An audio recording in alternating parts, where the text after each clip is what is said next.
I'm back with my top 3 Thursdays.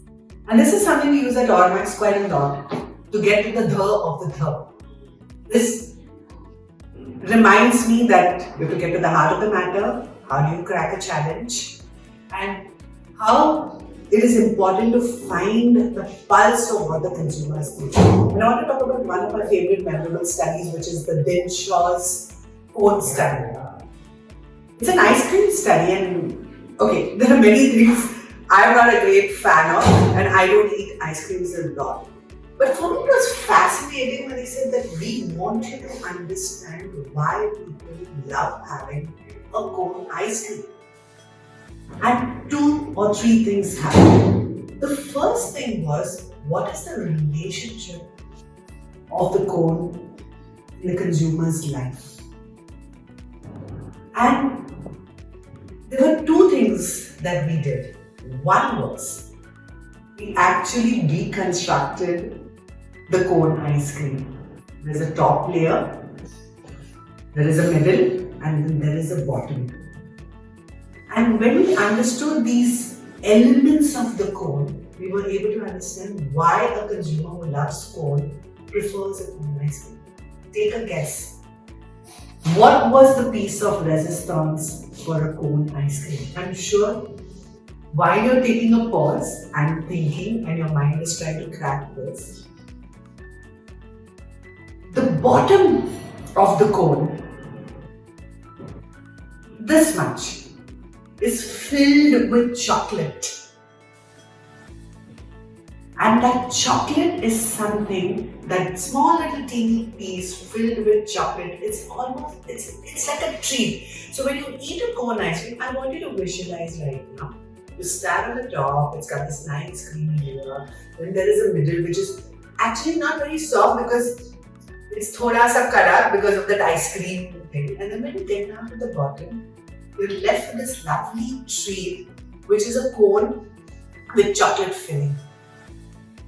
And while I heard it in the group discussions and people talking animatedly about it, I cracked the of the was, I said, let's go with people who eat ice creams, right? Normally when you eat ice cream with friends, you're in the moment. But when I walked with this guy, I said, okay, chal cone ice cream khane chalte hain.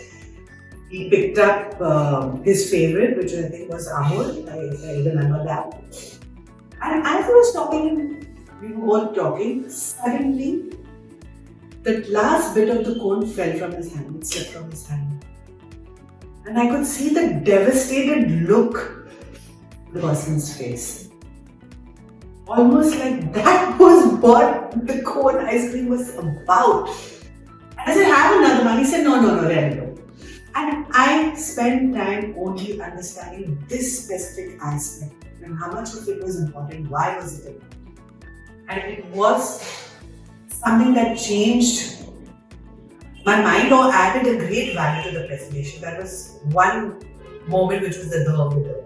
The second important moment of this study was, remember I told him we went to the shop and while he was selecting, for the first time, I looked into the shelf and I saw the Amul ice cream, I saw another brand, and I saw the Dinshaw cone.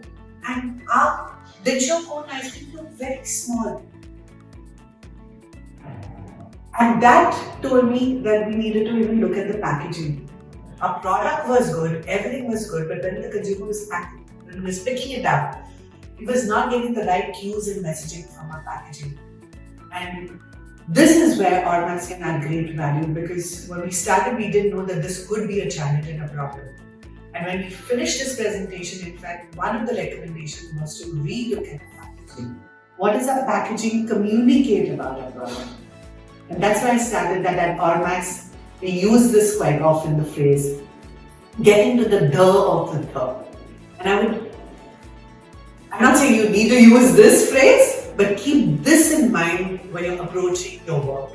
And it makes a world of a difference. If you like what I say and you want to know more, reach out to me.